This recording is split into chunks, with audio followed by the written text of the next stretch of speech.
একটি অবহেলা পশুকে কিভাবে আটকে গেছে জালের মধ্যে দেখুন। আমাদের বড় ভাই রাশেদ উনি এখন কাকের বাচ্চাটাকে ছোটাবে, ওখান থেকে জাল থেকে ছুটাইয়ে ওর মার কাছে দিয়ে দিবে। দেখুন ওর মা এখানে আসে কা কা করতেছে। আমি দেখে আসলে সহ্য করতে পারলাম না, তাই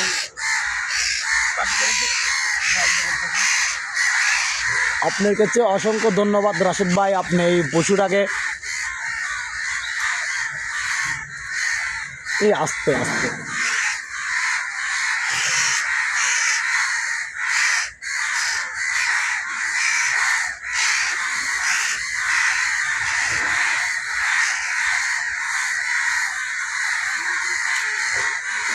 এমনভাবে ডেবর খাইছে খোলাও।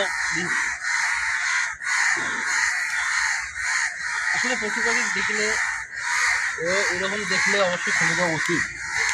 এমন একটা পশু হয়তো এখানে থাকলে মারাও যেতে পারে, তাই আমার চোখে পড়লো বিদায় আমি এটা একটু সাহায্য করতেছি পাখিটাকে, কিন্তু খোলা অনেক দিন তবুও খুলতে হবে, একটু এখানে খুলে তারপর যাবে।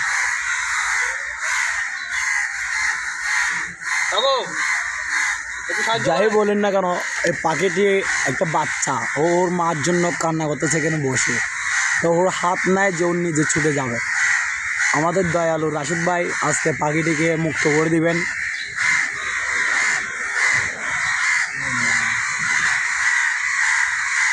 জালটা কি কাটে দিবা রাশেদ ভাই?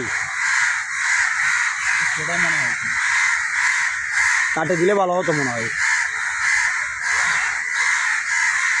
কাকের বাচ্চাটা বুঝতে পারছে যে ওকে বাঁচাচ্ছে, তাই কাকের বাচ্চা রিল্যাক্সে বসে আছে, আর না হলে এতক্ষণ ওনাকে কামড় দিত।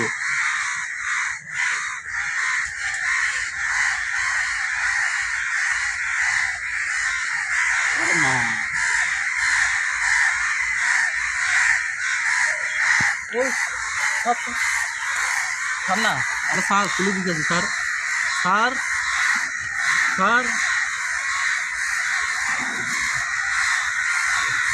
ভিতর থেকে চেষ্টা করো ভাই, হ্যাঁ ওখান থেকে চেষ্টা করো, ছুটে গেছে।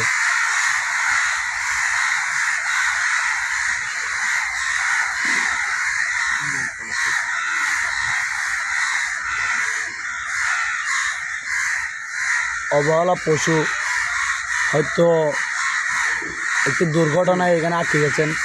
খুঁজি লাগছে।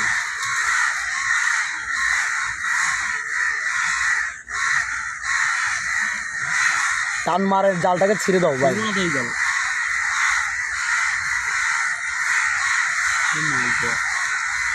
এটাকে পুরো দিবা? বিলেট আছে, বিলেট গ্যাস লাগাতে দিব?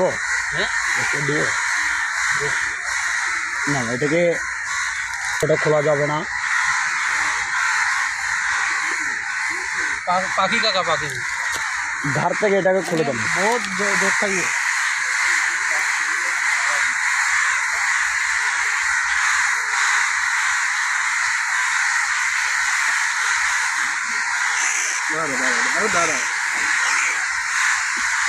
যা তুই স্বাধীন।